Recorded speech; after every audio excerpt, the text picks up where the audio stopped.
Hello Mosiers, we are at Vogel State Park and I'm very excited. And we're gonna show you kind of what it's like to camp at Vogel. I can honestly say one of my favorite state parks. I love Vogel. I think it's beautiful here. There's so much to see. There's the waterfall, the walking trails, the lake to swim in, so much to do. But bears, there are so many bears. Be bear aware. Yes, pack up your food, don't leave out trash. You will see a bear. And then they're not fair to people either. They'll just come up and take food. I had a story about that. I did. Here Here at Vogel, I had an encounter with a bear, and it was scary.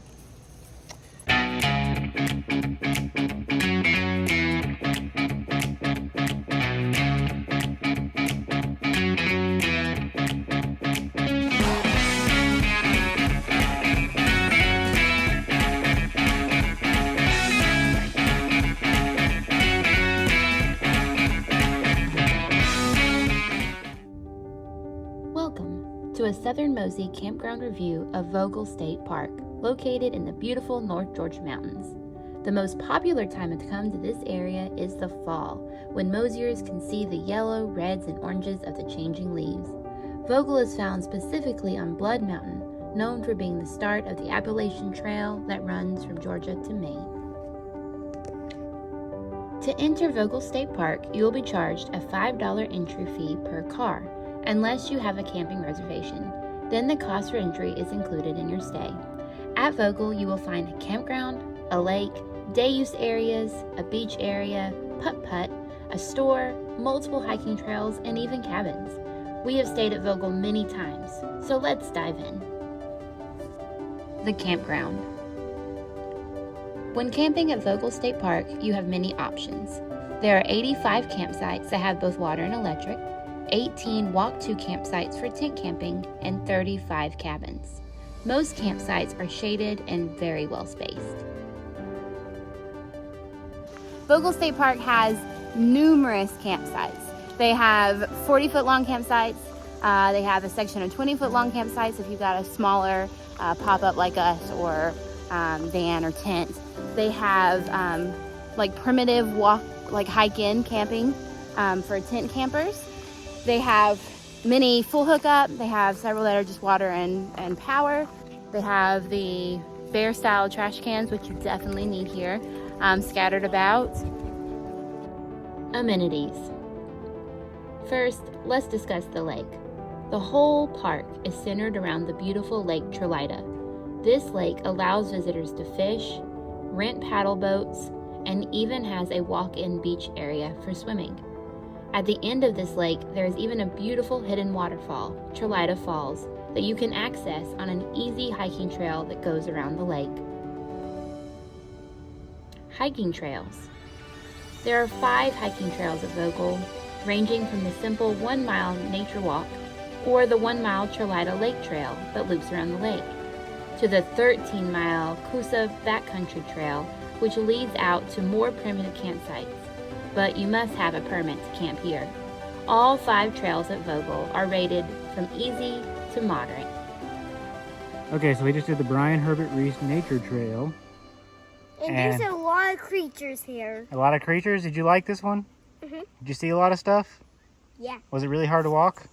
Yeah, because there's a lot of slipping stuff. There is. Yeah. Fairly treacherous. We had to ditch the wagon. There's a sign right there. Mm-hmm. Right, so, go Well, ahead. I will say he did not want to come do this. And then once we started walking, once you start pointing things out to your little ones, like, oh, look at this mushroom, look at this, he was very excited. And then he started pointing things out. Mm-hmm. And we were just almost to the end, and he said, man, we're having a lot of fun here. So take kids on nature walks. It's a good time. Yep. And he walked the whole thing by himself. Yeah, he did Not good. long at all. This one's having trouble. The fat dogs are struggling. Now, there's a couple points on this where it's not very well marked. There's some trails that split off of it that aren't on the map. But just look for the plaque, and you'll see the plaques all down the trail. Yeah, follow the nature. And follow the plaques, and you'll come back. Rhymes. The general store. There is a general store located right as you enter the park. This is where you will check in for your site. They offer some food options if you happen to forget something.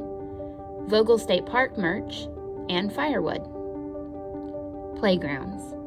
There are 2 playground areas at Vogel with various slides and equipment. Both seem very well kept and sometimes even shaded.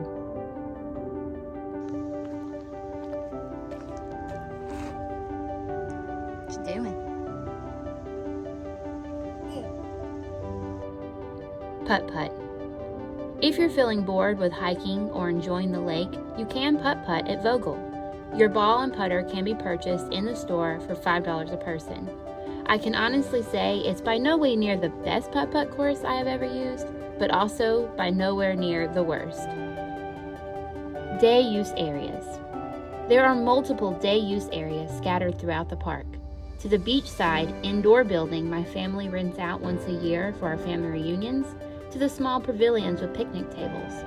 Vogel day use areas range. They have scattered picnic tables, which are free and first come, first serve, to the pavilions that range from $35 a day, to the beach house, which ranges around $100 a day. Bathhouses. There are multiple bathhouses scattered throughout the campground. Vogel has done a good job at trying to make sure all sites are fairly easy distance from one of them. They are definitely old bathhouses, but are kept well. They are cleaned and heated in the wintertime. I would rate the bathhouses at Vogel a 7 out of 10. Dump stations. Vogel has 2 dump stations, both which are located as you exit the campground area. Both have that pullover access style, so you're not blocking traffic from others trying to leave, and both have water. There really is a lot to do here. We just have our dog, so we probably won't do most of it today, but... Hey, off the top of our head, there's the hiking trail. There's a lot of trails that come out of here. There's even a bike trail. There's the trail around the lake, which is really nice. Which is an easy trail. Easy trail, and it goes to a waterfall. If I remember right, one of these trails would lead you to picks you up on the AT. Probably. We're right here at it. So we're definitely not going to do that one. Then there's the putt-putt golf. There's the lake. There's all the canoes, the paddle boats. Oh, there's so many things on the lake. Yeah. We got paddle boats, paddle boards. These are all rentals. Yeah, kayaks, canoes. I mean, there's all kinds of things that you can rent on the lake. All non-motor. Mm-hmm. So obviously there's fishing on the lake too, which is, in my opinion, it's very difficult to fish there. It's pretty heavily pressured. So the swimming area with the beach. There's a swimming area. Right on the lake. Bryson spent like 2-3 hours there yesterday. I'll probably go later this afternoon again. Probably. I mean, if you come up for like an event, there's all kinds of picnic shelters. Yeah, there's a lot of good day use areas. There's a bunch of cabins. We've stayed in them before. Mm-hmm. Stayed in them twice. I've stayed in 3 different cabins. Okay. Things to do in the area. To be honest, people go to this area to be outside and enjoy nature. Vogel is located between Blairsville, Georgia and Cleveland, Georgia. However, it's not easy to drive to either town. If you are staying at Vogel State Park, you more than likely are going to stay at the park your whole trip, which is why I think Vogel has done such a good job at providing amenities at the park. Most people do choose to come to this area in the fall to watch the leaves change color. Cleveland, located at the bottom of Blood Mountain, is home to the famous Babyland General, home of the Cabbage Patch Baby. Also, as previously stated, the famous Appalachian Trail starts on Blood Mountain. Okay, so in this area in Vogel, you are between Blairsville and Cleveland. It's about a 30-minute drive to both, maybe a little closer to Blairsville than Cleveland. Lots of good food. What is there to do in Blairsville? I have no idea. There's some food. There's a Walmart. Yeah, lots of good food. Walmarts. I mean, you're up Both here. Pretty small towns. And you're in these areas to be in the mountains. Now, yep, there's a motorcycle going by. A big reason people come up here is for the motor tourism. You have Blood Mountain, which is US 129, that goes between Cleveland and Blairsville, basically. Yeah. A lot of motorcycle riding, bicycle riders, and then the start of the Appalachian Trail is also here on Blood Mountain. And then you also have like Wolfpen Gap, which is US 180, I think, or Georgia 180. And that goes back to like Suches. And you can make it a nice big loop. Thank you so much for joining us on the Southern-Mosey review of Vogel State Park. To watch our trip at Vogel, or for more campground reviews, please check out our channel. If you like this video, please give us a thumbs up and hit that subscribe button. As always, mosey on.